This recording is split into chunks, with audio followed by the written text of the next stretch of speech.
Hey everyone, welcome to the show. So another MAGA man has been sentenced to prison for election-related threats. I know you're all shocked. In November of 2020, so just days after the election was called for Joe Biden, 38-year-old Indiana resident Andrew Nichols called a Michigan election office and he left threatening messages for a local clerk there. So his messages contained a lot of cursing, and the Justice Department just wrote the word expletive in some of those sections. So as I'm reading his threat, some of it may be 100% correct, some of it may not. If I just say expletive, it's because I don't know. It's unclear which curse word he used, but some, as you're going to hear, are pretty obvious. Others are not so much. So here's part of what Nichols said to the clerk. "We're watching your mouth talk about how you think that there's no irregularities. You frauded out America of a real election. You're going to pay for it. You will pay for it. 10 million plus patriots will surround you when you least expect it. And your little infantile deep state security agency has no time to protect you because they'll be bought out and will fucking kill you. You will fucking pay for your fucking lying ass remarks." He included some sexist terms about the clerk, and then he went on to say, quote, "We will fucking take you out. Fuck your family, fuck your life, and you deserve a fucking throat to the knife. Watch your fucking back."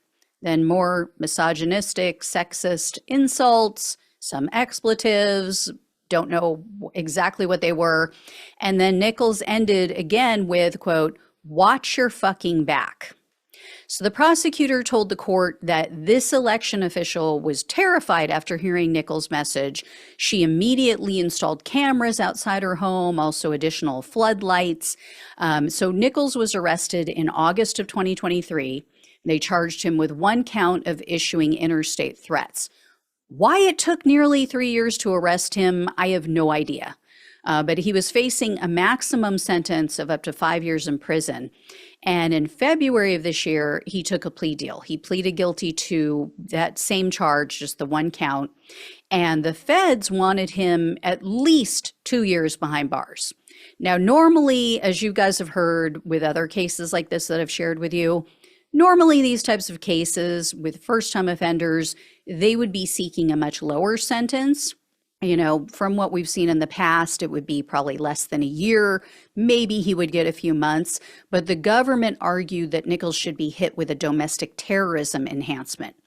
Now, unfortunately, the judge didn't completely agree. The judge more or less went with the recommendation from the probation department. So the probation department always weighs in on these cases. They weigh in on the January 6 cases. They said 10 to 16 months. That's what they would deem appropriate for this type of case, for this type of person. So U.S. District Judge Lori Mitchelson, I think is how you pronounce her name, she presided over this case. She sentenced Nichols to only 14 months in prison and 2 years of probation.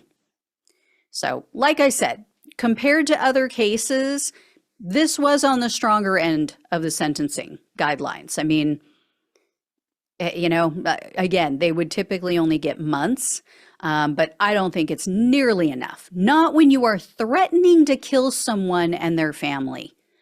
And if this isn't domestic terrorism, what is? Right? This is textbook. This is the literal textbook definition of domestic terrorism. Threatening violence to achieve your political goals. So I just don't think these judges, I don't think the courts are taking this seriously enough. I think we are going to have a reckoning in this country. And I think that someday one of these people, like what we saw at the FBI office in, what was it, Ohio, I think there's going to be more of that. I think one of these people are going to take it to the extreme. I think they're not going to just use words. I think they're going to go out and do something. And someone's going to get hurt or worse, and it's going to be on these courts for not really protecting these people, not taking a stand, and not truly showing the public that, yeah, we're going to put you behind bars for a long time. So make that call, at your own risk of losing years and years with your family. Anyway, I will let you know if I hear any more. Thank you all so much for watching and listening. Please like this video, share it with everyone you know. Please become a subscriber if you have not. If you can donate, truly appreciate it. Links are below in the description box on YouTube and the podcast. Love you all. Talk with you soon.